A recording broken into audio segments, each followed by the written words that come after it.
여러분 안녕하십니까? 뉴스가 있는 저녁을 시작합니다. 불로소득으로 인한 위화감이 커지고 있습니다. 위화감은 그것 자체로도 사회 불안 요인이지만 자칫 상실감을 느낀 사람들이 무리한 선택을 하도록 몰아간다고 전문가들은 지적하기도 합니다.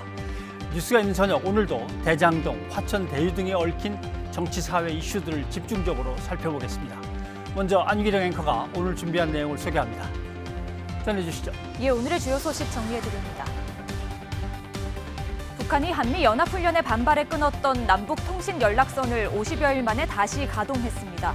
정부는 남북관계 복원의 토대가 마련됐다고 평가했고 미국도 환영의 뜻을 밝혔습니다. 대장동 개발 의혹의 핵심 인물인 유동규 전 성남도시개발공사 사장 직무대행이 뇌물수수 등의 혐의로 구속됐습니다. 관련 수사 상황 짚어보겠습니다. 더불어민주당 대선 경선 2차 슈퍼위크에서도 이재명 경기지사가 압승하면서 결선 투표 없이 오는 10일 최종 후보로 뽑힐 가능성이 높아지고 있습니다. 국민의힘은 윤석열 전 검찰총장의 손바닥에 그려진 임금 왕자를 두고 논란이 가열되고 있습니다. 기시다 후미오 일본 자민당 총재가 100대 총리로 공식 선출됐습니다. 새 내각의 인자인 관방 장관에는 일본군 위안부 역사를 부정한 인물이 내정돼 한일 관계가 크게 개선되기는 어렵다는 전망이 나오고 있습니다. 첫 소식입니다. 북한이 한미연합훈련에 반발해 일방적으로 끊었던 남북통신연락선이 약 2달 만에 다시 가동됐습니다. 정부는 남북관계의 복원 토대가 마련됐다고 평가했습니다. 보도에 이승윤 기자입니다. 남북 공동연락사무소에서 우리 측 연락관이 직통 전화를 걸자 북측이 응답합니다. 오랜만이고요. 이렇게 통신연락선이 복원되어서 매우 기쁘게 생각합니다. 통신연락선이 복원된 만큼 남북관계가 새로운 단계로 발전할 수 있기를 기대합니다. 동해와 서해지구 군통신선을 통한 통화도 정상적으로 가동됐습니다. 서해지구 통신선을 통해선 서해 북방 한계선 인근 불법 조업, 어선 정보도 교환했습니다. 북한은 다만 해군 경비함이 국제상선 공통망을 통해 시도한 시험 통신에는 응답하지 않았습니다. 이번 통신선 재가동은 55일 만이자 김정은 국무위원장이 시정연설에서 통신선 복원 의지를 밝힌 지 닷새 만입니다. 남북통신선은 지난 7월 13개월 만에 복원됐지만 북한은 한미연합훈련에 반발해 8월 10일 일방적으로 연락을 끊은 바 있습니다. 정부는 통신선 복원으로 한반도 정세 안정과 남북관계 복원을 위한 토대가 마련됐다고 평가했습니다. 남북 간 합의 이행 등 남북관계 회복 문제와 한반도 평화 정착을 위한 실질적 논의를 시작하고 이를 진전시켜 나갈 수 있기를 기대합니다. 국방부도 남북통신선 복구 조치가 군사적 긴장 완화로 이어질 수 있기를 기대했습니다. 군통신선 복구 조치가 앞으로 한반도의 실질적인 군사적 긴장 완화로 이어질 수 있기를 기대합니다. 하지만 북한은 새벽 연락선 복원을 예고하면서 남측이 남북관계를 열어나가는데 선결돼야 할 중대 과제들을 해결하는데 적극 노력할 것을 요구했습니다. 중대 과제란 김여정 부부장과 김 위원장이 잇따라 밝힌 적대정책과 이중기준 철회인 것으로 풀이됩니다. 북한이 한반도 상황의 안정적 관리를 통해 남북 대화에 이어 북미 대화로 나아가겠다는 전략적 로드맵을 제시한 것이란 분석이 나옵니다. YTN 이승윤입니다. 남북통신연락선 복원에 청와대는 공식 입장을 자제하고 있습니다. 일희일비하지 않고 남북 간 소통을 늘려가면서 다음 단계를 준비하겠다는 뜻으로 해석됩니다. 백종규 기자가 전해드립니다.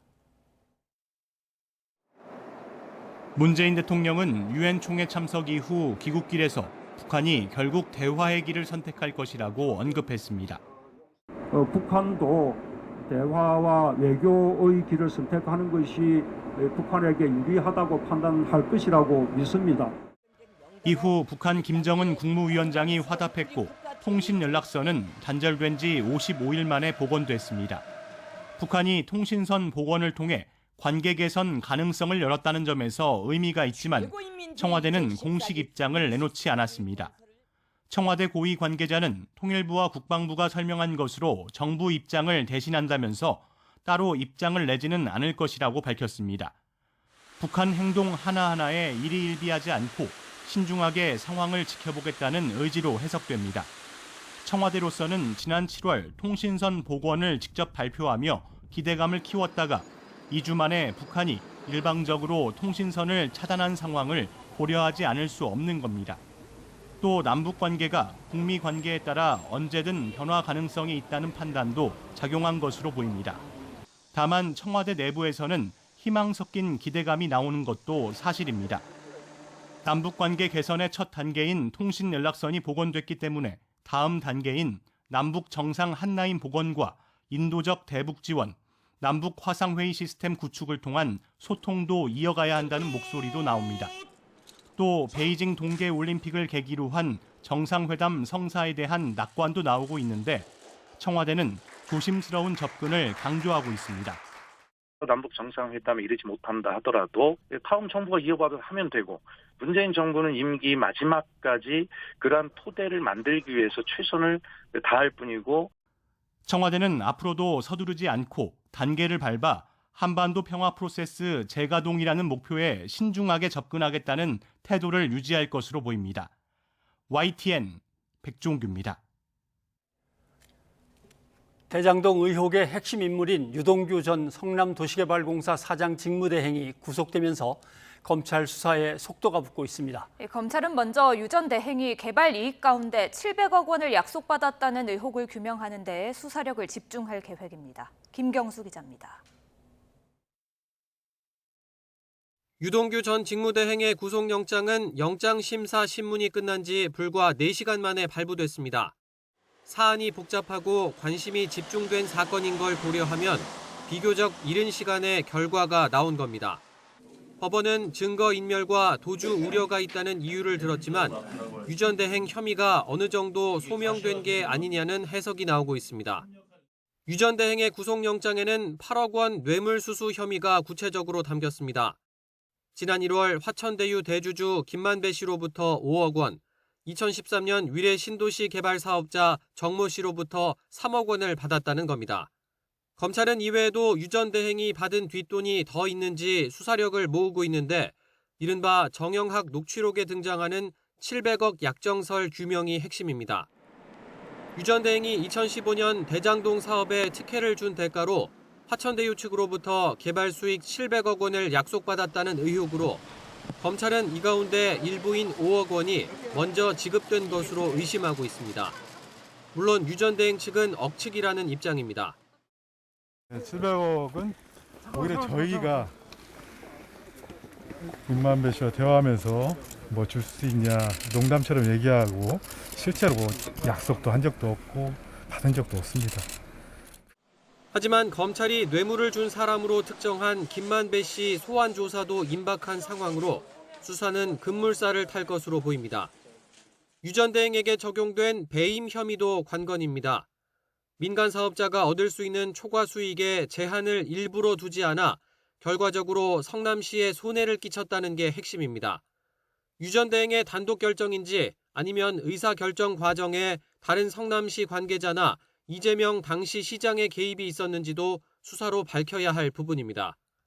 이런 가운데 유 전 대행은 검찰이 압수하지 못한 휴대전화의 행방을 놓고 진술을 번복한 것으로 파악됐습니다. 검찰은 유 전 대행이 휴대전화를 창 밖에 던졌다고 했다가 나중엔 맡겨놨다고 진술을 바꾼 사실을 공개했습니다. 검찰은 누구에게 맡긴 건지 밝히지 않고 있다는 입장이지만 유 전 대행 측은 최근에 바꾼 새 휴대전화를 창 밖에 던진 건 사실이라며 지인에게 맡겨둔 예전 휴대전화는 검찰에 제출할 예정이라고 밝혔습니다. YTN 김경수입니다. 대장동 개발 의혹의 다른 핵심 인물인 남욱 변호사가 미국으로 잠적하기 직전에 측근과 통화한 것으로 확인됐습니다. 남 변호사는 화천대유의 최대 주주인 김만배 씨에게 책임을 떠넘기는 듯하면서 이번 사건이 어디로 튈지 모른다고 말한 것으로 전해졌습니다. 이종원 기자입니다. 남욱 변호사는 대장동 개발 사업을 주도한 화천대유의 관계사인 천화동인 4호 소유주입니다. 8,700여만 원을 투자해 1,000억 원 넘게 배당받은 것으로 알려졌지만 특혜 의혹이 불거진 직후 미국으로 잠적했습니다. 남 변호사가 측근이자 대장동 개발 사업에도 적극 관여한 A씨에게 전화를 건 건 2주 전쯤입니다. A씨는 YTN과의 인터뷰에서 당시 통화 내용 일부를 공개했습니다. A씨는 남 변호사가 화천대유 대주주인 김만배 씨를 만배형으로 지칭하면서 만배형이 뭔 짓을 했는지 모르겠다며 도대체 왜 저랬을까라는 말을 남겼다고 전했습니다. 또 이번 사건으로 시끄러울 수밖에 없을 거라며 잘못하고 잘못하지 않고의 문제가 아니라 뭐가 어디로 튈지 모르는 상황이라고 언급한 사실도 공개했습니다. 통화가 이뤄진 시점은 경찰이 금융정보분석원으로부터 화천대유에 수상한 자금 흐름에 대한 통보를 받은 사실이 공개된 직후로 김 씨가 회사에서 빌린 470억여 원의 사용처 등을 언급한 것으로 해석되는 대목입니다. A 씨는 남 변호사가 2, 3년 전에 이미 미국에 거주지를 마련했다고도 주장했습니다. 그러면서 통화 당시엔 예전에 사용하던 휴대전화 번호로 전화가 걸려왔다며 잠시 국내로 들어와 연락한 것으로 보인다고 증언했습니다. 특혜 의혹이 불거진 직후 사태 수습을 위해 잠시 국내에 머물다 다시 미국으로 도피한 것으로 보이는 정황입니다. 대장동 특혜 의혹이 제기된 뒤 남 변호사의 입장 등이 알려진 건 이번이 처음입니다. 검찰은 김만배 씨가 회사에서 빌린 돈 가운데 100억 원이 박영수 전 특검 인척회사로 전달된 것을 확인하고 돈의 성격을 가리는 데 수사력을 모으고 있습니다. 김 씨와 박 전 특검 측은 박 전 특검과는 무관하게 사업 자금을 빌려준 거란 입장입니다. 검찰은 또 퇴직한 곽상도 의원 아들에게 지급된 50억 원과 관련해 곽 의원을 피의자로 입건하고 조만간 소환 조율에 나설 것으로 알려졌습니다. 이와 함께 권순일 전 대법관 등 화천대유의 호화 법률자문단의 역할을 규명하는 데도 집중하고 있습니다. YTN 이종원입니다. 네, 보신 것처럼 남욱 변호사는 유동규 전 성남도시개발공사 사장 직무대행 그리고 화천대유 대주주인 김만배 씨와 함께 대장동 개발 사업 의혹의 핵심으로 꼽힙니다. 수사 진행 상황과 전망 등을 양시창 기자와 함께 짚어보도록 하겠습니다. 어서 오십시오. 네, 안녕하세요. 자, 화천대유 관계사인 천화동인 4호의 소유주로 알려져 있기도 한 남욱 변호사인데요. 다른 인물들과 비교할 때 이 사람이 핵심 인물이다라고 보는 이유는 뭡니까? 네, 남욱 변호사는 말씀대로 이 대장동 개발 사업을 주도한 화천대유의 관계사 천화동인 4호의 소유주입니다. 예. 천화동인 소유주들을 한번 정리를 해보겠습니다. 대장동 개발을 위한 특수목적 법인 성남의 뜰 자산관리 회사이자 출자 회사로 화천대유가 있고 그 자회사로 천화동인이 7호까지 있는데요. 예. 천화동인 1, 2, 3호는 화천대유 대주주인 김만배 씨와 부인 누나가 소유주고요. 그렇죠. 바로 4호가 남욱 변호사, 5호가 회계사 정영학 씨입니다. 6호는 변호사 조모 씨고 7호는 기자 출신 배모 씨죠. 5호인 회계사 정 씨는 2009년부터 남 변호사와 사실상 동업 관계에 있었던 것으로 파악이 되고요. 6호인 조 변호사 역시 남 변호사의 대학 후배로 남 변호사가 이번 사업에 끌어들인 것으로 알려졌습니다. 그러니까 4호부터 6호까지를 남 변호사 인맥으로 본다면 1호부터 3호까지를 차지한 김 씨와 함께 사실상 이번 대장동 개발 사업을 주도한 핵심 인물 2명 중 1명으로 볼 수 있는 겁니다. 예. 제가 법인 등기를 오늘 떼보니까 이 천화동인 4호는 지난해 6월 상호를 NSJ 홀딩스로 바꿨는데요. 현재 임원은 사내이사로 등록된 남욱 변호사가 유일합니다. 이 천화동인 4호는 8,700여만 원을 투자해서 1,000억 원이 넘는 배당금을 받은 것으로 알려졌습니다. 예. 결국 천화동인의 구조를 보니까 김만배 쪽 사람, 남욱 쪽 사람 이렇게 돼 있네요. 그렇습니다. 그러니까 말씀하신 대로 김만배 씨만큼 이번 의혹에서 중요한 인물인데, 자, 남 변호사가 어떻게 대장동 개발 사업에 뛰어들었는지 그 과정부터 한번 쭉 다시 보죠. 네, 쉽게 설명하면 이 대장동 개발 사업의 법률 자문을 맡았다가 예. 사업권을 인수해서 이 대장동이 주역이 됐다 이렇게 예. 볼 수 있는데요. 남 변호사가 대장동 개발과 관련해서 구속까지 됐다가 최종 무죄 판결을 받은 당시 수사 재판 기록에 나와 있는 내용입니다. 남 변호사가 대장동과 연관성을 갖게 된 건 2009년으로 보입니다. 네. 2009년 당시 LH가 이 대장동 개발을 추진하자 한 부동산 개발 업체는 이를 민영 개발로 돌리기 위해 노력을 합니다. 예. 이 업체가 남 변호사를 자문단 변호사를 고용한 게 이 남 변호사가 대장동 사업에 처음 발을 담근 계기입니다. 이 자문단의 정영학 회계사도 있었기 때문에 둘도 처음 인연을 맺게 되는 것으로 보이는데요. 당시 민영 개발을 위해 노력한 개발 업체가 이 자금 대출을 갚지 못해서 그 대표가 대표직을 내려놨고요. 우여곡절 끝에 남 변호사가 업체 대표직을 이어가게 됩니다. 예. 법률 자문으로 시작해서 대장동 개발사업 업체의 몸통이 된 겁니다. 이 내용은 앞서 말씀드렸다시피 2015년에 변호사법 위반으로 남 변호사가 구속됐었는데 당시 수사와 재판 기록에 나와 있는 내용인데요. 당시 수원지검은 이 남 변호사가 부동산 개발 업체로부터 정치권에 로비를 해달라는 예. 명목으로 8억 3천만 원을 받은 것으로 보고 재판에 넘겼습니다. 당시 남 변호사가 현 국민의힘 전신인 한나라당의 중앙청년위원회 부위원장으로 있으면서 이 국회 국토해양위 소속 의원들과 보좌진을 많이 안다는 이유로 업체에서 거액의 돈을 건넨 것으로 본 겁니다. 하지만 재판부는 이 돈이 건네졌다는 증거가 부족하다면서 이 무죄를 선고했습니다. 예. 증거 부족으로 무죄는 됐지만 대충 흐름을 보면은 민간 개발을 하려고 하는 회사에 법률 자문으로 들어가서 법률 자문도 해주고 로비도 어느 정도 맡아주다가 결국 그 회사가 망하면서 이제 자기가 인수를 하는군요. 그렇죠. 그렇게 되는 예, 거예요. 예. 그렇습니다. 근데 최근 언론에 등장하는 녹취록을 보면 이 남 변호사가 또 등장을 해요. 그렇습니다. 좀 배경 설명이 필요한데요. 예. 이 부동산 개발업체 말씀대로 대표였던 남 변호사는 2014년 대장동 개발이 민관 합동 개발로 바뀌자 이 화천대유 대주주 김만배 씨와 함께 개발 사업 시행사로 참여하게 되죠. 예. 앞서 설명한 대로 남 변호사는 사업에 참여한 뒤 이듬해 2015년에 검찰에 구속되고 재판받는 과정을 겪습니다.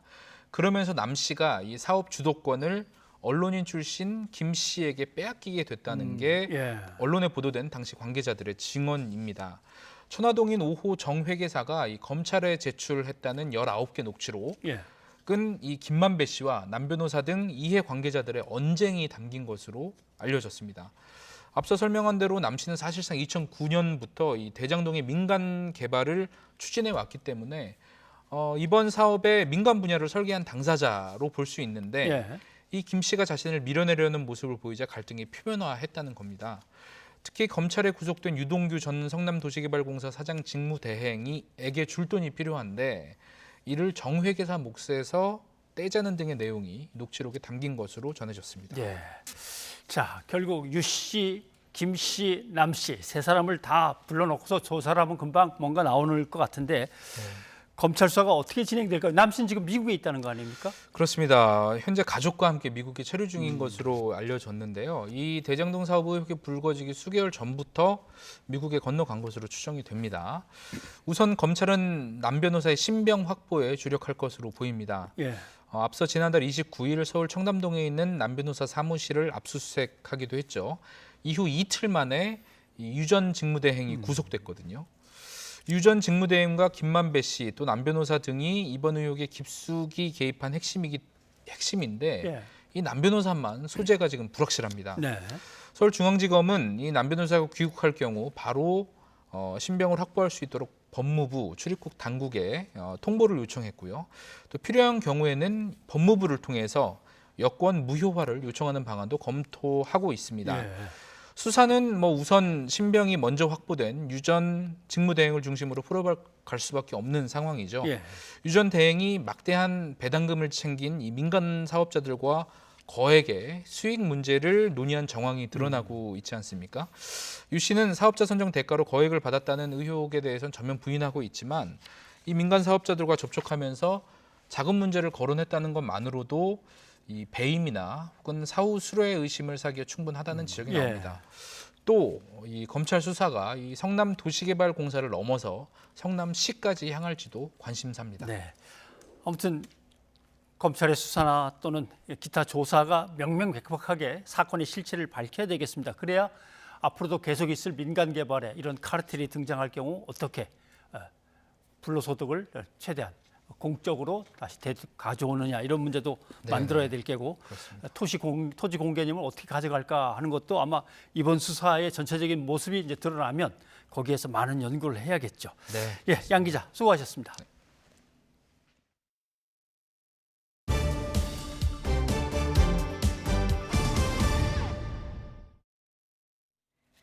유동규 전 성남도시개발공사 사장 직무대행의 구속을 계기로 국민의힘은 이재명 경기지사를 향해 특검을 수용하라고 목소리를 높였습니다.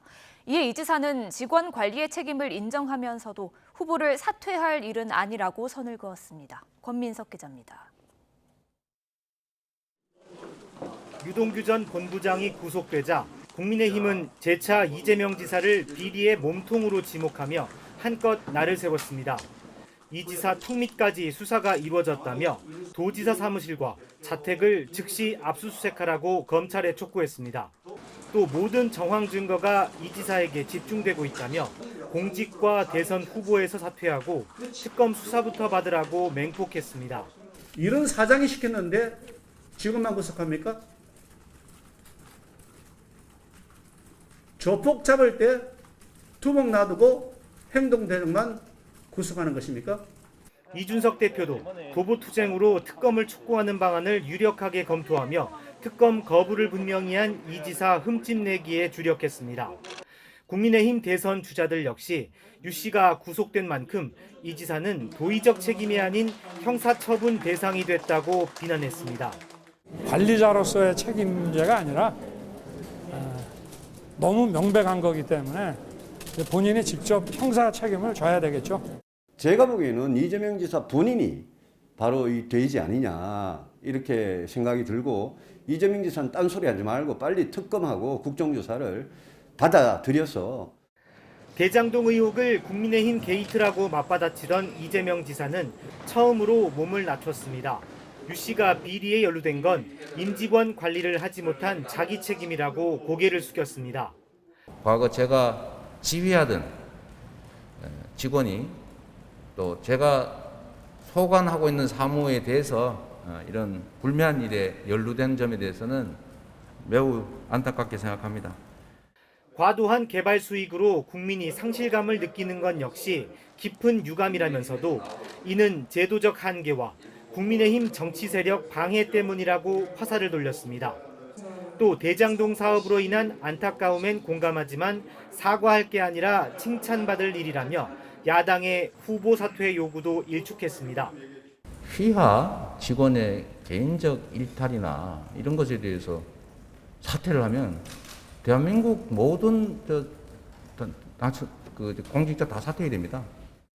이 지사는 자신에게 권한이 생기면 부산 LCT 사건도 조사해 전부 다 감옥에 보낼 것이라며 한치도 물러서지 않았습니다. 그러나 국민의힘은 대장동 의혹을 모든 상임위 국감장에서 쟁점화하기로 벼르고 있어 여야 간 신경전이 더욱 치열해질 전망입니다. YTN 권민석입니다. 네, 앞서 살펴봤습니다만 대장동 개발 논란의 핵심 인물인 유동규 전 성남도시개발공사 사장 직무대행이 어젯밤에 구속이 되면서 이제는 검찰 수사가 어디로 어떻게 향할지가 관심입니다. 박지훈 변호사와 짚어보겠습니다. 어서 오십시오. 네, 안녕하십니까? 자, 본부장이라고 부르고 뭐 사장 직무대행이라고 부릅니다만 아무튼 유 씨 구속영장이 발부가 됐는데 이게 혐의를 전혀 인정을 안 해서 그런 걸까요? 아니면 뭐 도주나 증거를 갖다가 사람들하고 말을 맞춰서 바꿀 가능성이 있다고 본 걸까요? 다 봐야 됩니다. 다요? 지금 업무상 배임죄하고 뇌물죄 이 두 예. 가지가 영장에 기재된 걸로 알려져 있고요. 어느 정도는 소명이 됐는데 문제는 지금 뭐 보도된 바에 따르면 조금 엇갈리긴 하지만 휴대전화를 버렸다 예. 뭐 그런 얘기도 있고 이번 때문에 계속 출석을 미뤘다.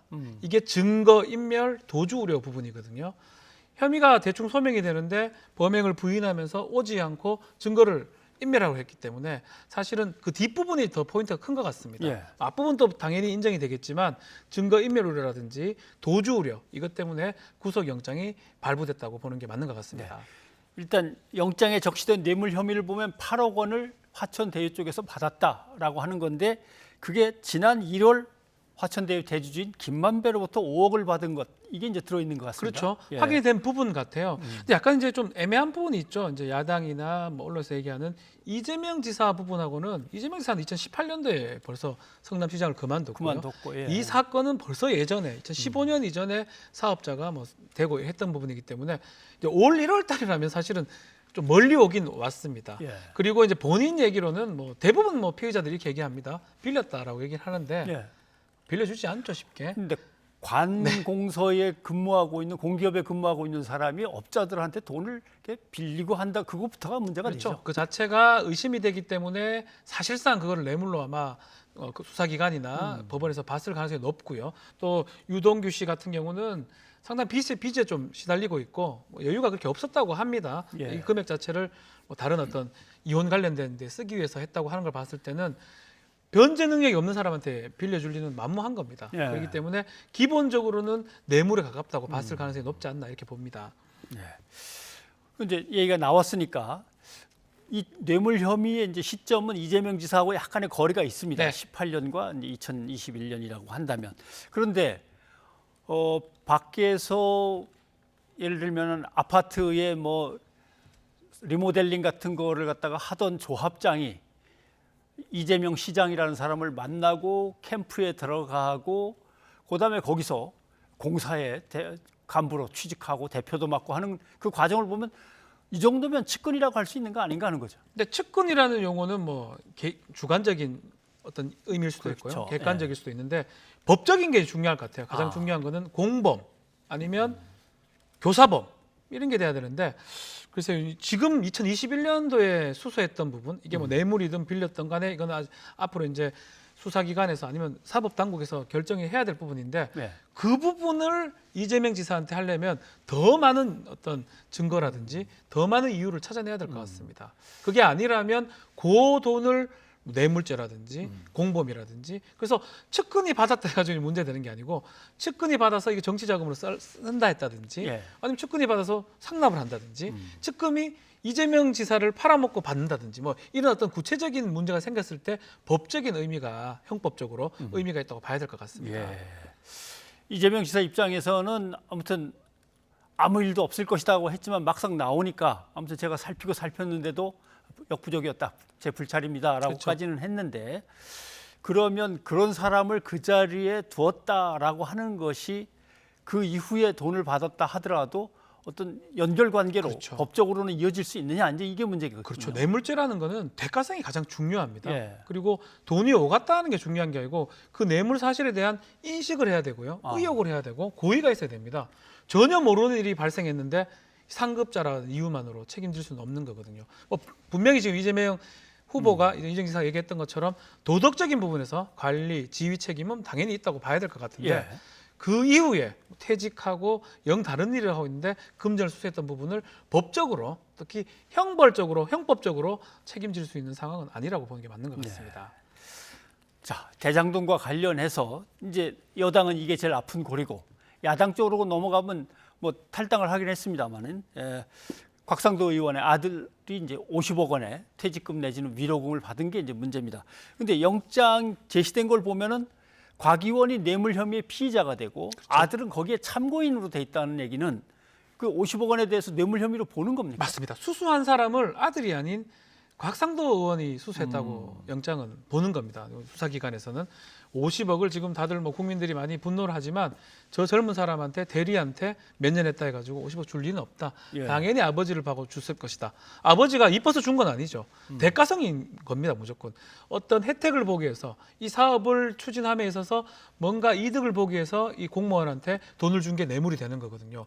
그 부분을 이제 사법당국에서 강조했기 때문에 영장에는 피의자로 적시가 된 거고요. 예. 지금 피해자는 아들이 아닌 곽상도 의원이 지금 피해자인 상황입니다. 예.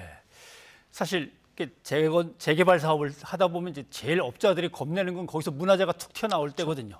이렇게 되면은 문화재청에다가 신고를 하고 문화재청이 그걸 다 조사한 다음에 그걸 그대로 둬야만 하고 건드리지 말라고 할 건지 네. 아니면 파헤쳐 가서 딴 데다가 보관을 하고 이제 공사를 시작하라고 할 건지 그때까지 기다려야 되는데 이걸 잘 처리해 가지고 여기에 대해서 나름대로 성과급을 받았다. 이제 이런 얘기가 나도는데 근데 그 젊은 사람이 그걸 혼자 다 이렇게 처리할 수 있는 게 아니다라는 이제 얘기와 결국 아버지가 그걸 담당하는 국회 상임위원회에 있었으니까 아버지의 도움과 관련된 거 아니냐. 그렇죠. 이 문제죠. 문화재보호법 뭐 저도 일을 하면서 가장 걸림돌이에요. 예. 건축하다가 문화재 하나 발굴되면 몇 년간 스탑이 됩니다. 뭐 경주라든지 뭐 공주라든지 오래된 도시가 개발이 잘 안 되는 이유 중에 하나가 문화재 부분이거든요. 예. 뭐 그 법이 잘못됐다는 건 아니고요. 지금 말한 거 보면 문화재가 발견이 돼가지고 개발할 수 없는 상황이었는데 만약에 대가성이 있고 그 50억이 있다면 혹시나 문화재나 이걸 좀 해결해 준 게 아니냐. 또 알고 보니까 당시 곽상도는 교문위 의원이었거든요. 예. 국회의원이다 보니까 상임위가 문화재랑 관련이 있는 부분이고 뭐 앞으로 조사가 좀 더 돼야 될 부분이지만 곽상도 의원이 문화재청이나 관련된 어떤 자료 요청, 질문 이게 대가성과 관계가 있을 겁니다. 문화재청에 얘기해서 그 대장동 관련된 거 봐주라. 어떻게 하라 라고 했다 그러면 돈 받은 거하고 그 직무하고 연결성이 생기는 거거든요. 예. 그게 지금 뇌물이 되는 거고요. 그래서 그 부분을 앞으로 이제 확인이 좀 돼야 되지 않을까 이렇게 봅니다. 예. 그리고 또 한 사람이 박영수 특검이 있습니다. 박영수 특검은 친척 사업가한테 김만배 씨가 100억을 건네줬다라고 하는 건데 자 이게 본인한테 온 건 전혀 아니고 가족한테 온 것도 아니고 친척이 하는 회사 쪽으로 갔다. 근데 그 회사에 또 뭐 잘 아는 사람이 근무하고 있다. 이렇게 되면 법적으로 이게 연결될 가능성이 있는 건가요? 일단은 박영수 특검은 조금 멀어 보입니다. 예. 뭐 이 사건이 생겼을 딸 관련했을 때는 이 특검하기 전에 사인인 당시에 변호사 할 때 받았던 부분이기 때문에 뇌물이 좀 보기도 어렵고요. 만약 뇌물을 하더라도 또 특검 이후에 또 일이 생겼기 때문에 약간 좀 어려운 측면들이 있어요. 예. 대가성, 직무 관련성을 좀 찾아내야 되는데 일단은 그런 건 없어 보입니다. 수사기관에서 해야 되는 게 만약에 찾으려면 왜 박영수한테 이 돈이 갔고 네. 이 박영수 전 특검이 뭘 해주기 위해서 무슨 사업을 이유로 진행하는데 뭘 해줄 수 있는 사람인가? 그걸 찾아내야 돼요. 그걸 예. 찾지 못한다면 그냥 돈이 오갔을 뿐일 것밖에 안 되거든요. 아마 지금 단계에서 아마 뭐 시민단체나 고발은 했지만 뭔가 혐의점이 뚜렷하게 뭐 드러나거나 이런 상황은 아닌 걸로 지금 보입니다. 예. 만약에 딸이 그 부동산 관련 회사에 근무하는데 딸이 거기서 아파트를 받았다. 이제 이 의혹도 제기되는데 이런 경우도 마찬가지입니다. 특검이 뭘 해줘야 됩니다. 아. 그냥 받는다고 해가지고는 되는 게 아니고요. 박영수 특검이 특검으로서 그럼 지금 우리가 아는 거는 박영수 특검은 특검만 했었거든요. 그렇죠. 특검이 뭘 해줄 수 있겠습니까? 그렇기 때문에 사실상 곽상도 의원보다 덜 언급되는 게 그것 때문입니다. 돈이 오간 거는 지금 확인되는 상황으로 보이긴 한데 그 돈의 성격, 직무 관련성, 대가성 이 부분이 있다 그러면 뇌물이 되는 거고요. 예. 그게 없다 그러면 돈이 오간 거고 뭐 지금 이제 문제되는 건 김영란법 이런 것도 문제될 수 있지만 그건 시기상도 맞지 않고요. 예. 그러다 보니까 뇌물죄가 되려면 아직 가야 할 길은 조금 더 많은 게 아닌가 생각이 듭니다. 알겠습니다. 자 오늘 여기까지 듣겠습니다. 박지훈 변호사님 고맙습니다. 감사합니다.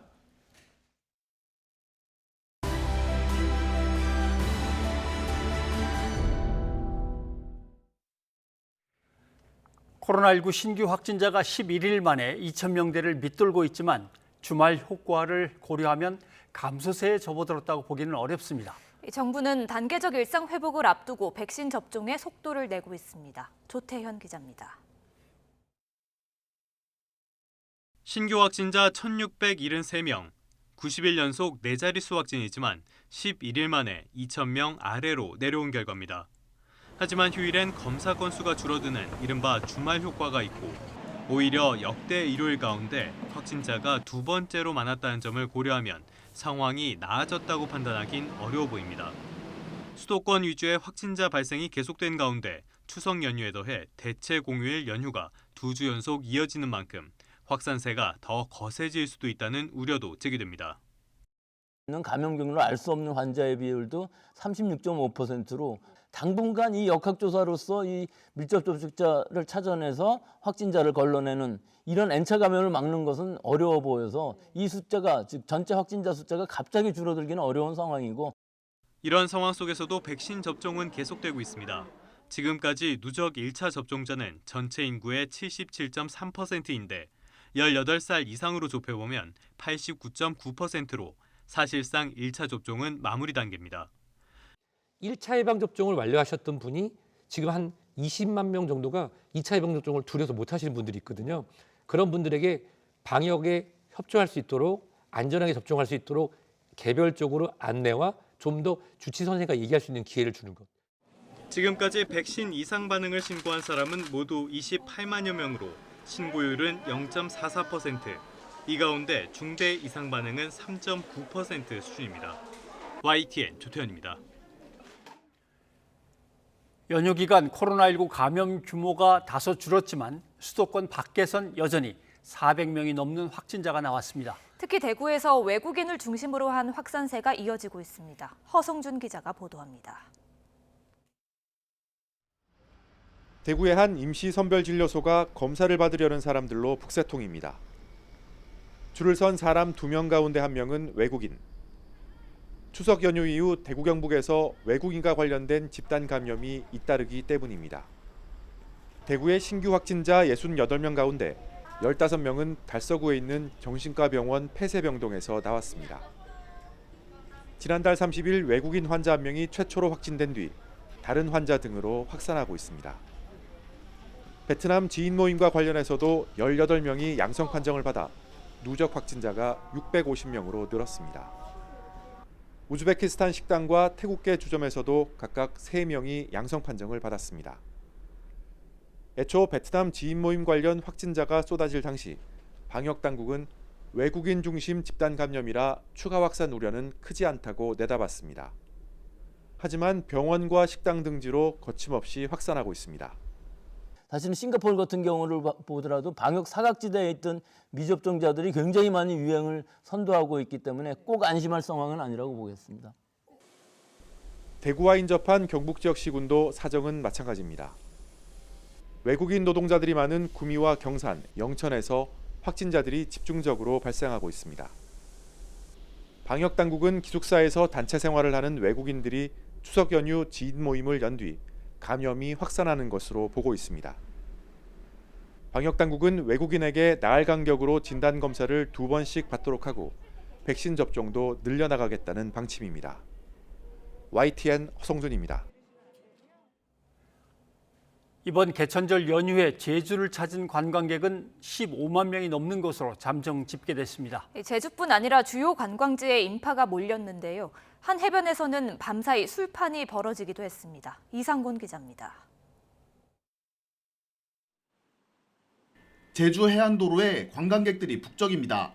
7빛깔 무지개색 방호벽과 탁 트인 바다를 배경으로 사진을 찍으며 여유를 만끽합니다. 모처럼 나선 여행에 기분은 좋지만 코로나19 감염을 걱정하지 않을 수 없습니다. 간만에 제주도에 놀러와서 기분 전환도 되고 좋습니다. 최대한 사람 많은 곳은 좀 자제하고 야외 위주로 다니고 있는 것 같아요. 제주공항은 개천절 연휴를 마치고 집으로 돌아가려는 인파로 붐볐습니다. 지난 1일부터 나흘 동안 15만 명 넘는 관광객이 제주를 방문한 것으로 잠정 집계됐습니다. 동해안에도 관광객들의 발길이 이어졌습니다. 아이들은 모래놀이에 연념이었고 해변을 거닐며 끝나가는 연휴의 아쉬움을 달랬습니다. 저희 아이 생일이어가지고 바다 보고 싶다 그래가지고 같이 나왔거든요, 식구들끼리. 근데 이렇게 넓은 바다 보고 하니까 너무 좋아가지고 가슴이 뻥 뚫어지는 것 같아요. 충남 보령 대천해수욕장에서는 밤사이 술판과 춤판이 벌어졌습니다. 시끄럽게 음악을 틀어놓고 대부분 마스크를 제대로 쓰지 않은 채 몸을 흔듭니다. 밤 10시가 넘어 식당과 카페가 문을 닫자 젊은이들이 야외로 쏟아져 나온 겁니다. 다음 주 한글날 연휴로 주요 관광지마다 또다시 많은 사람이 찾을 전망인 가운데 느슨해진 방역 긴장감에 코로나19 확산 우려가 커지고 있습니다. YTN 이상곤입니다.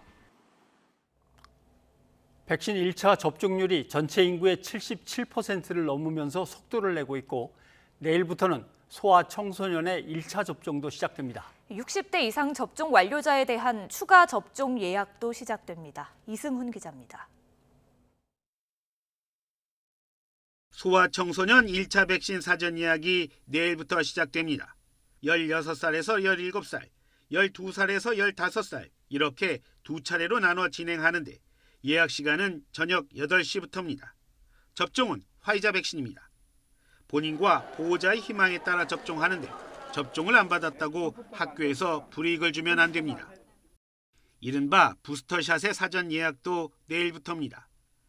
60살 이상 고위험군이 대상인데 75살 이상 혹은 노인시설 거주자부터 예약받습니다. 예약은 역시 저녁 8시부터, 접종은 화이자 혹은 모더나 백신으로 할 겁니다. 또 오는 8일부터는 임신부에 대한 백신 사전 예약도 받습니다. 질병청은 코로나19 백신은 생백신이라 백신을 맞았다고 임신부나 태아가 감염되는 일은 결코 없다고 다시 한번 강조했습니다. 임신부 보호를 위해 본인뿐만 아니라 밀접하게 같이 접촉하는 가족 등 주변 사람들도 접종을 받아주시기를 당부를 드립니다. 본격적인 가을을 맞아 60살 이상 어르신 대상의 인플루엔자 예방접종 사전 예약도 순차 진행합니다. 위탁을 받은 동네 병의원이나 보건소에서 오는 12일부터 접종받을 수 있습니다. YTN 이승훈입니다. 개천절 연휴 마지막 날 도심 곳곳은 막바지 연휴를 즐기려는 시민들로 붐볐습니다. 연휴 마지막 날 곳곳을 황보혜경 기자가 둘러봤습니다. 가을이 물들기 시작한 관악산. 흐린 날씨에도 산행 나서는 발길이 아침부터 이어졌습니다. 어디 멀리는 못 가고 이제 산에 와서 그래도 우리가 조금 활동을 해보자 해서 나왔는데 날씨도 오늘 딱 등산하기 좋은 날씨인 것 같고. 어른아이 할 것 없이 분홍빛 홍학 앞에 모였습니다. 서울대공원 야외동물원은 가족 단위 관람객들로 붐볐습니다. 연휴를 맞아 아이들과 함께 동물원을 찾은 관람객들을 쉽게 볼 수 있는데요. 이곳 서울대공원은 거리 두기가 연장되면서 하루 입장객 수를 28,000명으로 줄였습니다. 엄마 아빠 동물원 가서 기름 봤어요. 신기했어요. 풀밭 위에 마치 흰 물감을 뿌려놓은 듯한 메밀꽃밭. 이번 주부터 2주 동안만 개방한다는 소식에 이곳을 찾은 관광객들은 연신 사진을 남기기 바쁩니다. 지방까지 가야 되는데 꽃 보려면 서울 근교에 이런 게 있으니까 많이 좀 마저 봤으면 좋겠어요. 공항에는 집으로 돌아오는 발길이 이어졌습니다. 코로나19 탓에 못 만났던 가족을 볼 수 있어서 연휴의 기쁨은 더욱 컸습니다. 추석 때 부산 처가댁에 못 내려가서 이번 짧은 연휴 이용해서 부산 잠깐 내려갔다 왔고요. 그래도 조심조심 하면서 잘 내려갔다 왔습니다. 사흘간의 여유를 즐긴 시민들. 방역당국은 이딴 연휴에 가을 단풍철까지 다가오는 만큼 경각심을 늦추지 말아달라고 당부했습니다. YTN 황보혜경입니다.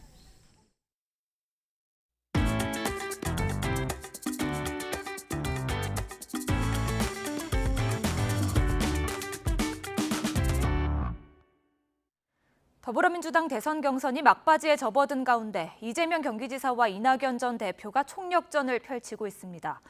국민의힘 주자들은 후보를 4명으로 압축하는 2차 컷오프를 앞두고 보수 텃밭을 찾아 당심 공략에 힘을 쏟았습니다. 이경국 기자입니다. 막바지로 향하고 있는 민주당 대선 경선. 모두 62만 표가 걸려있는 수도권 지역순회 경선과 3차 슈퍼위크만을 남겨두고 있습니다. 대장동 의혹에도 2차 슈퍼위크에서 압승을 거둔 이재명 지사는 승리를 확신하면서도 막판 쐐기받기에 나섰습니다. 서울 지역 공약을 꺼내들며 수도권을 집중 공략했고 강북 발전을 가로막고 있는 지하철 1호선 지상 구간 지하화해서 서울 시민의 휴식 공간과 일터로 만들겠습니다. 서울 경부고속도로도 지하화하겠습니다. 극적 반전을 노리는 이낙연 전 대표는 이 지사의 홈그라운드 경기도로 향했습니다. 파주 임진각을 찾아 대북 특사 파견 등 외교안보 공약을 발표했고 당원들을 만나서는 현명한 선택을 호소했습니다. 어떤 것이 민주당의 미래를 위해서 바람직한 선택입니다. 8일 2차 컷오프를 앞둔 국민의힘 대권주자들은 보수 텃밭으로 불리는 TK와 PK 지역을 찾아 당심 공략에 나섰습니다. 부산을 방문한 윤석열 전 검찰총장은 문재인 정권을 질타하며 지지층 결집에 나섰고 국민이 낸 세금이 정상적인 대로 가지 않고 국민의 재산이 수용당해갖고 어떤 성장이 있고 복지가 있겠습니까? 이게 바로 국민 약탈입니다. 홍준표 의원은 자신이 캐스팅 보트로 떠오른 2030 세대의 전폭적 지지를 받고 있다고 강조했습니다. 2030 세대에만 유권자가 1,500만입니다. 이 젊은 세대들은 적극적으로 자기들이 나서면 세상을 바꿀 수 있다, 이런 생각으로 뭉쳐져 있습니다. 유승민 전 의원은 배신자 프레임 정면 돌파를 시도하며 대구 경북의 지지를 호소했습니다. 더 강하게 말리지 못했고 더 강하게 그 주변에 관심 같은 사람들을 제가 쳐내지 못했던 게 제가 후회스럽지. 지지층 결집에 힘쓰며 연휴를 마무리한 여야 대권주자들, 또 한 번 다가올 결전을 준비하고 있습니다. YTN 이경국입니다. 국민의힘 대권주자인 윤석열 전 검찰총장의 손바닥에 적힌 임금 왕자를 두고 논란이 뜨겁습니다. 지난 대선 경선 토론회에서 윤 전 총장의 손바닥에 적힌 왕이 모습이 포착됐죠. 다시 한번 보실까요? 지난 1일 국민의힘 대선 경선 5차 토론회입니다. 손짓을 더해 열변을 토하는 윤 전 총장의 손바닥에 자세히 들여다보니 한자로 왕이 적혀 있습니다. 한 번뿐이었을까요? 지난 3차와 4차 토론회에서도 윤 전 총장의 손바닥에 왕자가 적혀 있었습니다. 이에 부적처럼 주술적 의미라는 논란이 일자 윤 전 총장 측은 지지자들이 응원 삼아 적어준 것이라고 해명했는데요. 왜 지우지 않았느냐는 질문에는 조금 엉뚱한 답변을 내놓기도 했습니다. 그런 의미를 적었다면 이 까만 매직으로는 안 쓰잖아요. 그리고 다 보이는데 뭐 이렇게 적는 경우는 못 들어본 것 같은데요. 아니, 그냥 단순한 해프닝 아닌가 싶습니다. 아니 근데 이거저거 다 떠나서 윤석열 후보는 손 안 씻으세요? 손이요? 네. 그다음에 어디 가면은 보통 그 방역 때문에 그 손 소독제 바르게 돼 있잖아요. 닦잖아요. 그럼 웬만한 거 지워지잖아요, 사실. 주로 손가락 위주로 씻으시는 것 같아요. 당내 경쟁주자인 유승민 전 의원 측은 말장난이라며 역술인이 아닌 국민의 충고를 듣기 바란다고 비판했습니다. 홍준표 의원 측도 윤 전 총장이 역술인을 끼고 다닌다는 언론 보도를 보고 의아했다며 부적 선거를 포기하라고 비꼬았는데요. 실제로 윤 전 총장이 지난 8월 김종인 전 국민의힘 비상대책위원장을 만날 당시 역술인이 동행했다는 보도가 있었죠. 뉴스가 있는 저녁 제작진이 당시 회동에 동석한 역술인인 노병한 교수의 입장을 직접 들어봤는데요. 노 교수는 당시 우연히 만났을 뿐이라며 특별한 이야기는 없었다고 밝혔습니다.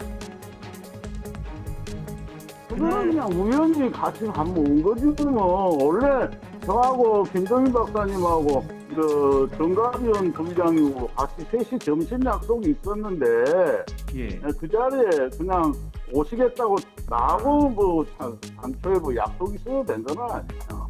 그 당시에는 뭐 역술적인 거나 이런 대화는 뭐 따로 그런 이야기를 하나요? 그런 이야기는 뭐 전혀 없었고. 예. 세상 돌아가는 이야기, 향후 그 앞으로 정치적인 미래 이런 것들 논의를 한 거지. 나는 듣는 사람이지 거기서 내가 의견 내라고 볼 사람인가요? 이 왕자 논란에 대해서는 주술적 의미가 아니라 서예 기법 가운데 하나라고 주장하기도 했습니다. 우리가 어느 사무실이나 어느 집의 거실이나 가보면은 액자를 하나씩 걸어두잖아요. 좋은 문구로. 그거는 바로 힘차게 쓴 글씨, 좋은 문구 이런 것들을 걸어둠으로 해서 자기가 있는 실내 공간에 그 기운을 동원하기 위해서 활용하는 서예 기법 중에 글자 활용법입니다. 그거는 부적이라는 개념하고는 전혀 달라요. 뉴스가 있는 저녁 제작진은 다른 무속인의 이야기도 들어봤는데요. 왕자에 특별한 주술적 의미가 있는 것은 아니라면서도 자기 암시의 효과는 있을 수 있다고 설명했습니다. 왜 그런 사람들 있잖아. 평소에 말 잘하는데 뭐 어느 자리에만 가면은 막 말빨이 좀 딸리고 뭐라고 할까 좀 버벅댄다고 그래야 될까? 앞뒤 맞지 않는 말들을 하는 사람들. 이제 그런 사람들 같은 경우는 이렇게 해서 하면은 좀 조리 있게 얘기를 할 수 있고 또 내 자신도 그렇잖아. 뭔가가 내가 눈에 보이지 않는 그 무언가에 내가 이렇게 했으니까는 내가 오늘 자신 있게 할 수 있어. 이런 마음? 그러면 마음이 일단은 편해지잖아. 윤 전 총장 다음 토론회 때도 손바닥에 왕자를 쓴 채 나올 수 있느냐는 질문에 이미 다 얘기했다며 말을 아꼈습니다. 손에 왕자 있잖아요. 네. 다음번에 토론에 나올 때도 이제 주민분께서 설명을 하셨는데 지지자분께서 하시는 거를 조금 이제 안 할 수도 없고 할 수 있는데 다음번에 어떻게 하실 생각이세요? 제가 어제 다 얘기했지 않습니까? 네. 국민의힘은 내일 2차 경선 마지막 토론회를 개최합니다. 뉴스가 있는 저녁 안비령입니다. 네, 더불어민주당 2차 슈퍼위크에서도 이재명 지사가 압승을 거두면서 대세론을 확인시키고 있습니다. 야권 경선에서는 보신 대로 때 아닌 주술 논란이 일기도 했습니다. 정치권 소식 최영일 평론가와 함께 살펴보도록 하겠습니다. 어서 오십시오. 안녕하세요. 예. 대장동 논란이 있어서 뭔가 조금 그래도 밀리지 않겠나 했는데 이재명 지사가 어제 압승을 거뒀습니다. 이렇게 되면 그렇습니다. 누적으로 한 55대 35 정도 되는 건데 그렇죠. 본선으로 갈 가능성이 확 높아진 거죠. 가능성이 높아졌습니다. 사실 그 지난주에 말씀드릴 때 이제 지난 주말 어제 그제가 분기점이다 이런 얘기를 드렸어요. 분수령을 넘었는데 사실상이 이제 좀 추격전이 따라 붙어졌더라면 호남 대첩에서 이낙연 후보 쪽이 만족스럽진 않았지만 전남 광주에서는 그래도 아주 박빙의 1위를 했고요. 그리고 이제 조금 격차를 좁히는 듯 했습니다만 다시 벌어져 버렸습니다. 제주, 부울경, 인천 모두 다 이제 이재명 지사가 압승을 했고요. 심지어 2차 슈퍼위크 선거인단 표가 굉장히 많지 않습니까? 그런데 이제 이 표 중에서 적지 않은 표 58%를 이재명 지사가 득표하면서 누적 득표로 보면 말씀하신 대로 지금 54만 표를 넘겼습니다. 그러니까 매직 넘버라는 것을 한 71만 표 정도로 보고 있는데요. 그럼 이제 남아있는 경기와 서울 남은 경선 그리고 이제 남아있는 마지막 선거인단 표 중에 17만 표 남짓만 이제 이재명 후보가 획득하게 된다면 사실은 이제 결선 투표 없이 본선 주자를 확정짓게 되는 상황입니다. 이재명 지사는 대장동 의혹을 국민들이 그렇게 받아들이지 않는다. 오히려 지지층 결집만 더 확고해졌다. 뭐 이렇게 얘기를 하는데 그렇게 봐야 되나요? 뭐 그 정도 적어도 민주당 지지층을 중심으로 지금 경선이 벌어지는 것이고 아직 본선은 아니지 않습니까? 그러니까 본선에서 상대 쪽은 완전히 다른 입장이죠. 180도 다른 입장이고 국민의힘 쪽은. 그리고 중도층의 국민들이 어떻게 바라볼 것인가. 대장동 개발 의혹을 이것은 지금 이제 일단 물음표를 찍어놓고 결집 효과가 더 강해진 거는 확실합니다. 그리고 이재명 후보도 대장동 문제가 오히려 커지면 커질수록 더 강한 발언을 하고 있거든요. 그러니까 저는 이게 주요한데 이 결집하는 효과와 믿느냐 안 믿느냐를 떠나서 후보가 날아오는 화살에 대해서 이걸 회피하려고 하면 그 동공지진이라고 하죠. 흔들리는 모습에 대해서 지지층이 불안해하는데 이재명 후보는 오히려 강하게 받아치는 중이에요. 이래서 오히려 대통령이 되면 공영 개발을 내가 더 강화하겠다. 차라리 이 어떤 민간 이익을 더 많이 환수하겠다. 그리고 이게 아무리 이 유동규 전 본부장이 구속됐을지라도 오늘 그 얘기를 했습니다. 그 인사관리 책임은 분명히 성남시장이었던 나에게 있다. 유감을 표명했는데 사과하진 않았어요. 오히려 그럼에도 불구하고 당시의 공영개발은 유일한 성과이다라고 이제 강조를 했습니다. 그러니까 이런 강한 발언에 오히려 지지층들은 좀 동요를 멈추고 결집하는 거 아닌가 싶습니다. 그 유감 표명하는 그 장면을 한번 보죠. 어떻게 얘기를 하는지. 관리 책임은 당시 성남시장이든 제게 있는 것이 맞습니다. 살피고 또 살폈지만 그래도 부족했던 것 같습니다. 공정한 특검을 빨리 선임을 해서 그분에게 수사팀 구성도 맡기고 돼지 눈에는 돼지가 보이는 겁니다. 자기들은 이런 일에서 안 먹은 일이 없거든요. 안 해먹은 일이 없기 때문에 야 이재명이가 설마 안 해먹었을 리가 있겠냐라고 생각하는 거죠. 좀 묘하게 돌려서 야권에 대한 공세는 강화를 하는군요. 오히려 본인의 행정적인 책임은 유감 표명을 했습니다. 오히려 강하게 인정하는 것 같았어요. 살피고 살폈는데 결국 이런 일이 벌어진 것은 사실은 유감이다. 자, 그런데 문제는 오히려 말씀하신 대로 이 대장동 게이트의 주적을 야권으로 돌립니다. 그러니까 그러니까 뭐냐면 그들은 이런 이권 사업에서 예. 안 해먹은 적이 없다 이렇게 규정을 하면서 그러니까 더 강하게 적폐를 청산해야 한다라는 메시지로 지금 이걸 묘하게 바꾸는 거예요. 그러다 보니까 이제 이재명 후보는 굉장히 자신 있구나. 네. 유동규 전 본부장이 구속됐을지언정 지금 이제 오늘 보도가 뭐 대단하죠. 25% 민간 이익을 나누기로 했다. 그게 700억 원대다. 그 중에 적어도 한 5억 원 이상은 이미 전달됐다. 이런 얘기들이 이제 검찰발로 나오고 있는데 그럼에도 불구하고 이재명 후보는 지지자들이 볼 때는 적어도 금품수수와는 무관한가 보다. 그렇다면 유동규 전 본부장의 개인적인 일탈인가? 지금 이 정도로 민주당 지지층 내에서는 어느 정도의 이제 신뢰를 이루고 있는데 문제는 이제 지금 야권 입장에서는 정반대긴 합니다만 적어도 경선 과정에는 전혀 이 바람을 일으키지 못하고 있는 것은 맞아 보입니다. 네. 이낙연 후보 측에서는 겨우 뭐 유감 표명 갖고 되느냐 이렇게 나왔고 뭐 야권 쪽에서는 국민의힘 이제 이 대표 같은 경우 이준석 대표 같은 경우 이재명 후보가 나오면 땡큐다. 이제는 됐다. 뭐 이런 식으로 이제 몰아가고 있습니다. 예, 그걸 넘어서야 되는데 그렇죠. 자 넘어설 수 있을지는 뭐 근데 그냥 유동규라는 사람의 의혹이 드러났을 때와 구속영장이 청구됐을 때와 구속됐을 때와 또 앞으로 뭐가 더 나올지 모르니까 그건 상당히 유동적인 상황이겠죠. 유동적인 상황이고요. 지금 이제 마지막 경기와 서울 경선 3차 슈퍼위크에서 과연 이 대장동 사태 유동규 전 본부장의 구속이 이재명 후보에게 어느 정도의 악재나 타격을 주는지 아닌지가 이번 주에 마지막으로 가늠이 될 텐데 아마 이 대목에 있어서는 사실은 지난 주말 경선에서도 이낙연 후보는 굉장히 목소리를 높였거든요. 그래서 이 문제에 대해서는 굉장히 이제 리스크가 있다라고 강조를 했음에도 불구하고 거의 표에는 반영이 안 됐어요. 마지막 일주일 동안 사실 변수가 될 가능성이 높진 않습니다만 그러니까 이게 결선 투표로 갈 가능성은 높지 않습니다만 영향을 어느 정도 미치는지는 한번 우리가 측정해 볼 수 있을 것 같습니다. 그래서 지지자가 아닌 이제 일반 국민들을 놓고 선거운동을 할 때 그게 어떻게 되는가도 이제 가늠해 볼 수 있는 맞습니다. 것이고. 네. 그런데 이제 국민의힘으로 넘어가 보면 조금 전에 뭐 임금왕자 얘기가 계속 나왔습니다만은 이게 아직 왜 손바닥에 그게 자꾸 써져 있는지 그날 한 번 어쩌다가가 아니고 또 뭐 3번이라고 했다가 손을 씻었는데 덜 씻겨 내려가서 그다음에 뭐 손가락만 씻었나 대변인이 또 이렇게 얘기를 하니까 실체가 뭔지는 잘 아직은 모르겠습니다.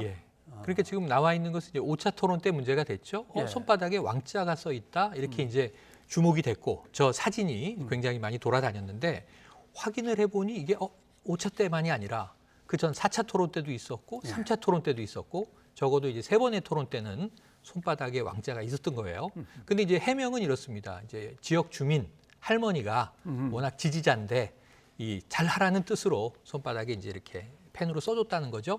근데 문제는 그 다음은 캠프의 해명이 오락가락한 게 문제입니다. 사실은 하나의 메시지가 나와서 뭐 지역 주민 아무개 분이 굉장히 좋아하는 분이라 해주는 걸 마다할 수 없었는데 이것을 또 쉬지 못했다. 그러니까 예를 들면 팬심에 대한 호응으로 뭐 설명을 하고 넘어갔으면 끝났을 거예요. 그런데 해명이 이것을 이제 결국은 왜 못 지웠느냐가 손가락만 씻는 습관이다. 또는 세정제로도 안 지워진다. 근데 사실은 이게 지워지는 거고 그리고 이제 물로만 잘 씻고 비누로만 씻어도 지워지는 것으로 확인이 됐고요. 그러다 보니까 자꾸 거짓말 논란이 커진 거예요. 그래서 제가 보기에는 이것은 해명이 화를 더 키운 셈인데 사실 어찌 보면 해프닝이나 이게 코믹한 하나의 그냥 소재로 넘어갈 수도 있고 근데 지금 문제는 이제 여당에서 강한 비판, 이 대통령 깜이겠는가라고 하는 이슈로 지금 부각시키기 전에 자당 내에서 같은 야권 내에 이 라이벌들끼리 주술에 의존한다라든가 무속을 신봉하는 거 아니냐라든가 이런 경우에 대통령이 될 수 있겠느냐 오히려 강공은 같은 이 진영 내에서 나오고 있거든요.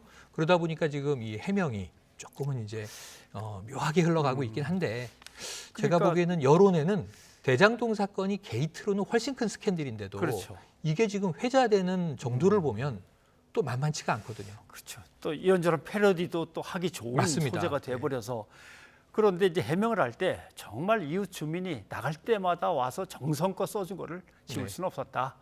이렇게 생각하고 또 말을 하면 되는데 나만 그런 건 아니지 않냐, 당신도 그런 거 아니냐, 뭐 이렇게 이제 약간의 그 뭐라 그럴까요, 방향을 바꿔서 빨간 속옷 얘기를 갑자기 꺼내기도 하고 하니까 이름을 개명한 얘기도 바꿨냐 이러니까 그러면서 앞에 설명한 거하고 좀 뭔가 안 맞는 듯한 분위기. 그 다음에 이제 이번에 또 이렇게 당원이 늘어나냐 네. 하니까 위장 당원들이 들어오고 있다. 이렇게 얘기를 한 바람에 그것도 또 그렇죠. 문제가 됐습니다. 그러니까 조금 진정성 있는 해명을 간단하게 일관적으로 하고 아까 말씀하신 대로 뭐 옆집에 사는 할머니가 나갈 때마다 써주시는 거를 마다할 수가 없었다. 이 정도면 소박한 해명이 되거든요. 근데 문제는 역공을 했는데 홍준표 이 후보 뭐 대선에 과거에 나왔었고요. 빨간색 좋아하는 거는 거의 전 국민이 다 알고 있습니다. 그렇죠. 그리고 또 한 가지는 개명 문제를 이제 지적했어요. 당신도 역술인이 개명해 준 거 아니냐.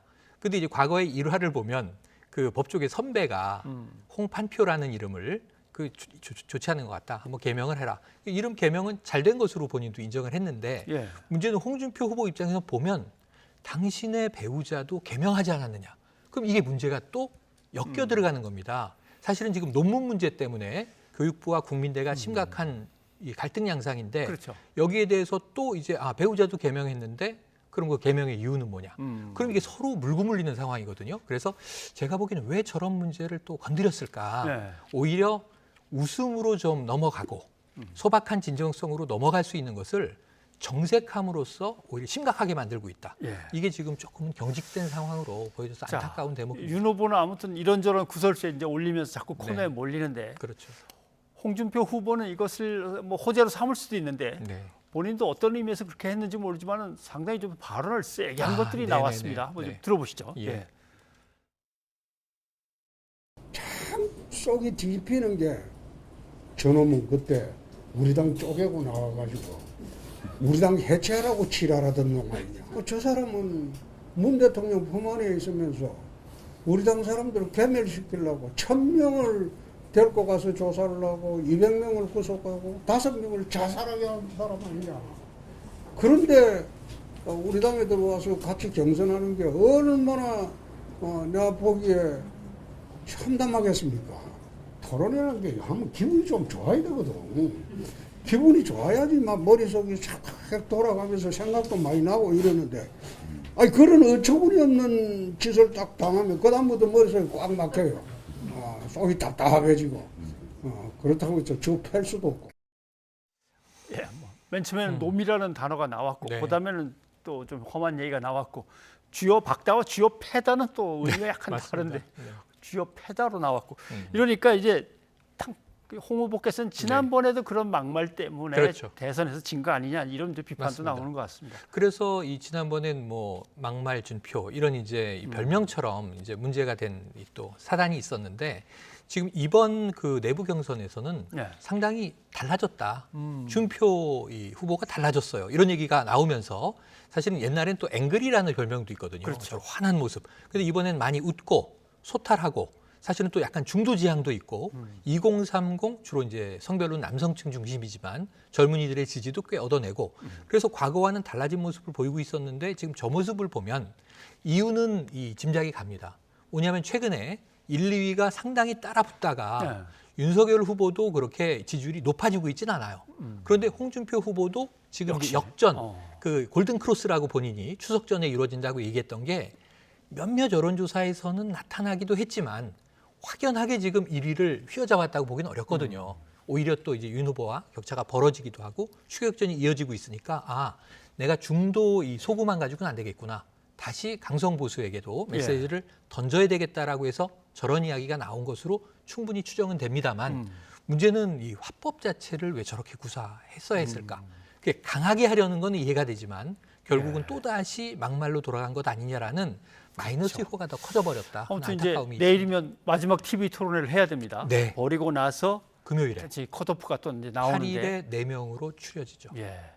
4명 추리기가 상당히 예상하기가 어렵다는 얘기도 나오는데 그런데 지금 1, 2, 3위는 대략 1, 2, 3위. 윤석열 후보, 홍준표 후보, 유승민 후보까지는 안정권으로 보는데 제4 후보가 최재형 후보가 되겠느냐, 원희룡 전 제주지사가 되겠느냐, 아니면 또 다른 다크호스가 되겠느냐는 지금 이게 쉽게 점치긴 어려운 상황입니다.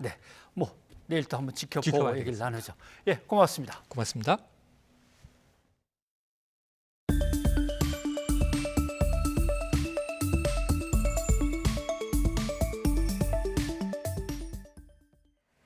기시다 후미오 일본 자민당 총재가 100대 총리로 공식 선출됐습니다. 새 내각의 2인자인 관방장관에는 일본군 위안부 역사를 부정한 인물이 내정돼 한일 관계가 크게 개선되기는 어렵다는 전망이 나오고 있습니다. 도쿄 이경화 특파원이 보도합니다. 기시다 후미오君を本院において内閣総理大臣に指名することに決まりました。 투표 결과가 나오자 기시다 신임 총리는 고개 숙여 동료 의원들의 박수에 답했습니다. 중의원과 참의원 총리 지명 선거에서 모두 과반 이상을 얻어 일본 제100대 총리에 선출됐습니다. 새 내각 출범과 함께 총리는 오는 14일 중의원을 해산하고 31일 투표를 실시할 방침을 밝혔습니다. 4년 만에 치러지는 선거는 기시다 내각에 대한 일본 국민의 첫 심판대가 될 전망입니다. 自公政権を選んでいただけるのか、あるいは野党政権を選ばれるのか、これを決める選挙でありますので、目標は与党で過半数であると。 새 강요 20명 가운데 13명은 처음 입각하는 인물로 채워졌습니다. 젊은 인재를 등용하겠다는 총리의 뜻에 따라 40대 장관 2명이 탄생한 점이 눈에 띕니다. 77살의 두 장관은 기시다 내각 최고령을 기록했습니다.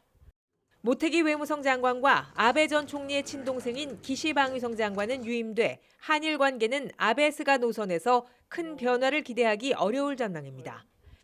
강요 재임 중에도 야스쿠니를 참배해온 아베 전 총리의 최측근 하기우다 문부성 장관은 수출 규제를 막는 경제산업성으로 이동했습니다. 내각 2인자인 마스노 신임 관방장관은 위안부 역사를 부정하고 독도가 일본 고유 영토라는 내용을 학교에서 가르치도록 의무화한 인물입니다. 子どもたちが自国の領土を正しく理解できるよう学習指導要領の教え内容の充実に向けて現在検討を行っていることは事実であります。 자민당 당직 인사에 이은 강요 임명에서도 아베 아소 전 총리의 영향력과 주요 파벌의 자리 나눠 갖기는 여전했습니다. 기시다 총리가 주류 세력과 거리를 유지하며 자기 정치를 펼 수 있을지는 총선 결과가 말해줄 것으로 보입니다. 도쿄에서 YTN 이경아입니다. 네, 보수 경제지의 재미가 쏠쏠. 기사로 탈원전 정책을 두들기며 비판하면은 한국 수력 원자력의 광고가 뒤따라 들어온다? 예, 그러면 한국 수력 원자력 광고 집행을 그래프로 한번 보겠습니다. 예, 조선일보부터 시작해서 동아중앙, 매일경제, 한국경제로 가다가 한겨레 경향으로 가면 1억 단위로 뚝 떨어지는군요. 이번에는 이 탈원전과 관련된 신문사들의 논조를 한번 보겠습니다. 먼저 탈원전 정책을 강력하게 규탄하고 있는 중앙 일간지들을 한번 보죠. 조선일보, 예, 잘못됐다고 인정해라. 예, 인정하고 사과해라. 그렇습니다. 탈원전 반대에 나서고 있는 경제신문들도 한번 살펴보겠습니다. 한국경제, 지금이라도 되돌려라. 예, 한수원도 사실 반대하고 있는 거 아니냐. 그렇다면 한수원 광고비를 상대적으로 상당히 적게 가져간 중앙 일간지들은 어떤 식으로 보도를 할까요? 경향신문, 탈원전은 옳다. 하지만 재생에너지 너무 과장하지는 마시고, 그다음에 한겨레 같은 경우는 탈원전은 시작도 안 했는데 탈원전 부작용이 어디 있다는 거냐. 네. 자, 탈원전 비판할수록 원자력 발전을 찬성할수록 한수원의 광고가 더 돌아간다는 합리적인 의심이 충분히 가능한 모양새입니다. 탈원전 정책에 대한 논란은 이렇게 오래도록 이어질 겁니다. 정리를 하면 탈원전이라고 하는 것은 지금 시작하고 있는 공사 중인 원전은 다 짓는 겁니다. 그리고 앞으로는 허가를 내주지 않는 거고, 그 다음에 이제 낡은 것들을 하나씩 폐기를 하는 거죠. 그러니까 아직 시작 안 한 겁니다. 맞습니다. 예. 탈원전 정책에는 하나 짓는데 몇 조 원이 들어가기 때문에 돈이 얽혀 있고 거기에 로비와 정치가 얽혀 있는 거 분명합니다.